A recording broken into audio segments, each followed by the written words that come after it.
Every country on Earth is in debt. The United States now owes over $38 trillion, the highest figure in its history. The European Union carries around $14 trillion, Japan almost $9 trillion. Even oil-rich nations like Saudi Arabia or export powerhouses like Germany and China all owe enormous sums. But here's the paradox. If everybody owes money, who exactly is owed?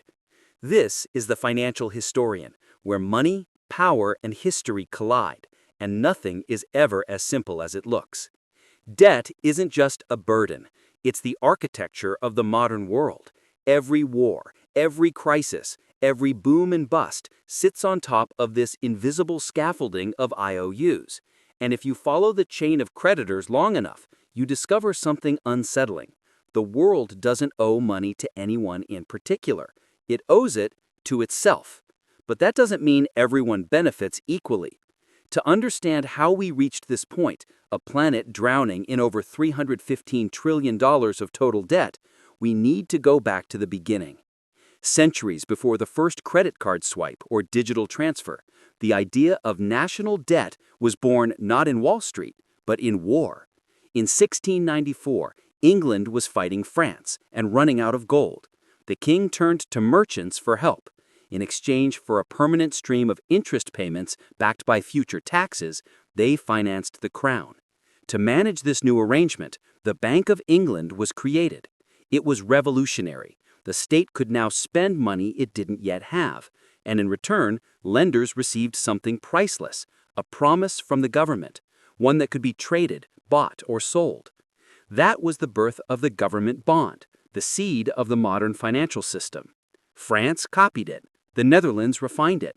The newly independent United States adopted it to fund its revolution and later its expansion westward. National debt became not a mark of failure, but a measure of credibility.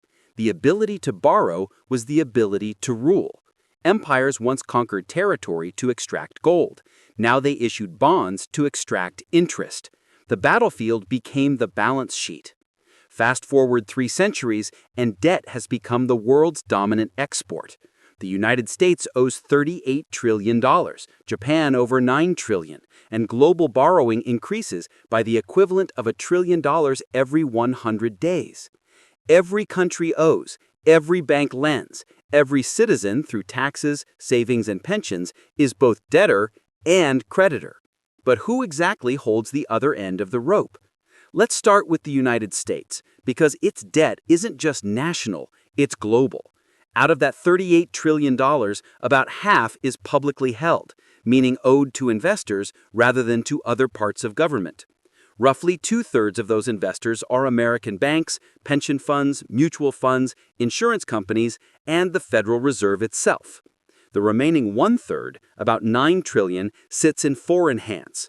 Japan is the top holder with around $1 trillion, followed by China with about $800 billion, then the UK, Luxembourg, and Belgium. So when people say the US is in debt to China, that's true, but only for roughly 2% of the total. Most of the debt America owes is to America. The Treasury issues bonds, banks and funds buy them, the Federal Reserve often buys them back, creating new dollars in the process. Americans pay taxes that fund interest on those bonds, which then flow into American retirement accounts. It's a circular mirror. The debt is real, but the creditor is mostly a reflection of the same system. And this circularity isn't just American, it's global. Japan lends to the US through treasuries. The US lends to Europe through the IMF. Europe lends to developing nations through the World Bank. Developing nations, in turn, lend back to advanced economies by parking foreign exchange reserves in Western bonds. It's a planetary game of hot potato, except the potato is made of promises. Every country holds someone else's IOU. Every promise is secured by another promise.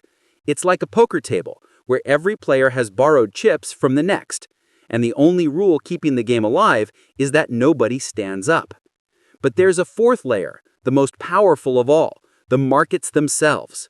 Behind every government bond sits a web of institutions, hedge funds, pension funds, sovereign wealth funds, and central banks managing tens of trillions in assets. They are the true arbiters of credit. They decide which nations can borrow cheaply and which will pay a premium for survival. When they lose confidence, currencies collapse, governments fall, and entire economies can be restructured overnight. Democracy decides who governs, markets decide who survives. And the ultimate market maker, the modern high priest of this system, is the central bank. Central banks don't merely manage debt, they manufacture it. Every time the Federal Reserve or the European Central Bank buys government bonds, it creates new money in exchange. The liability of one balance sheet becomes the asset of another. Every dollar in circulation represents a unit of debt somewhere else. There is no such thing as debt-free money. Every coin, every bill, every digital dollar has an IOU engraved invisibly on its surface. For decades, this loop has sustained itself through confidence. So long as investors believe governments will pay interest, even if never the principal, the machine keeps turning. But what happens when confidence wavers? We've seen it before. In Greece in 2010, the government's debt became unpayable. Bondholders panicked. Yields spiked. The European Central Bank and IMF intervened. But their rescue came with austerity, tax hikes, spending cuts, and mass unemployment. For an entire generation, bailout became another word for sacrifice. In Argentina, repeated defaults turned debt into a national curse.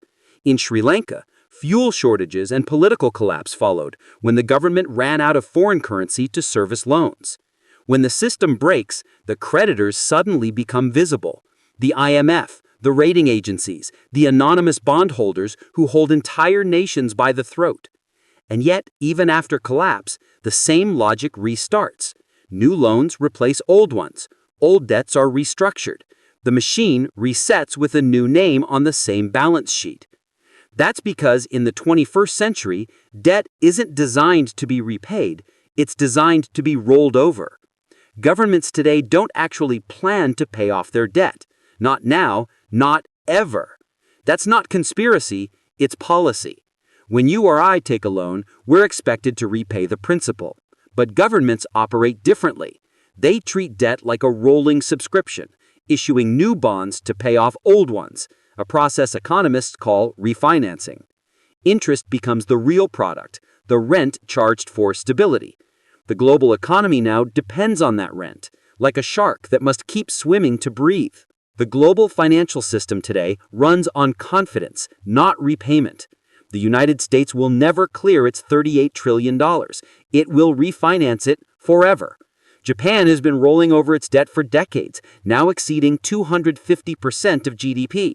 And yet, its government bond yields remain near zero. Investors aren't waiting to be repaid, they're waiting to renew the deal. Why? Because for them, government debt is the safest collateral in existence. A U.S. Treasury bond isn't viewed as a liability. It's an asset, the foundation of global markets. Pension funds hold it, banks use it as security, central banks treat it as money.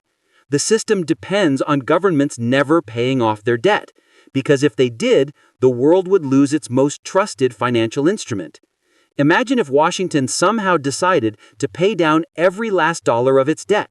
Banks and funds around the world would suddenly lose their most stable asset. The dollar supply would shrink dramatically, triggering deflation and collapse. Paying off the debt would destroy the very thing that makes the economy function. So governments do the opposite.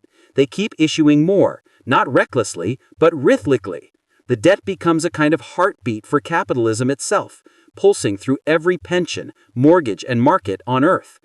And that's why when politicians talk about balancing the budget or paying down the national debt, they're selling an illusion.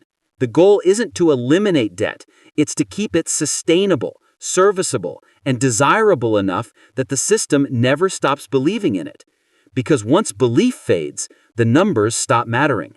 Confidence collapses, interest rates spike, and the economy built entirely on rolling promises grinds to a halt. That's the real secret of sovereign debt.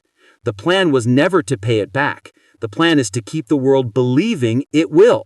It's a closed loop of trust, and as long as that trust holds, the numbers can stretch indefinitely.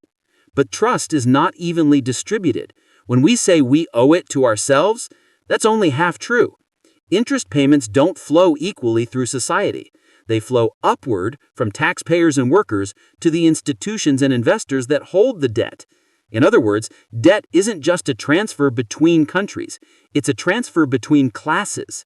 That's why global inequality and global indebtedness rise together. The system rewards those who own debt and punishes those who merely pay it. If that sounds familiar, it's the same story scaled up, from households to nations, from nations to the planet. Creditors aren't villains. Debtors aren't victims. They're two sides of the same engine. The problem is what happens when the engine runs out of fuel, when new borrowing can't keep pace with the promises made before. That's when the question, who's the creditor, stops being abstract and starts being personal. Because at the top of this global pyramid, there isn't one face to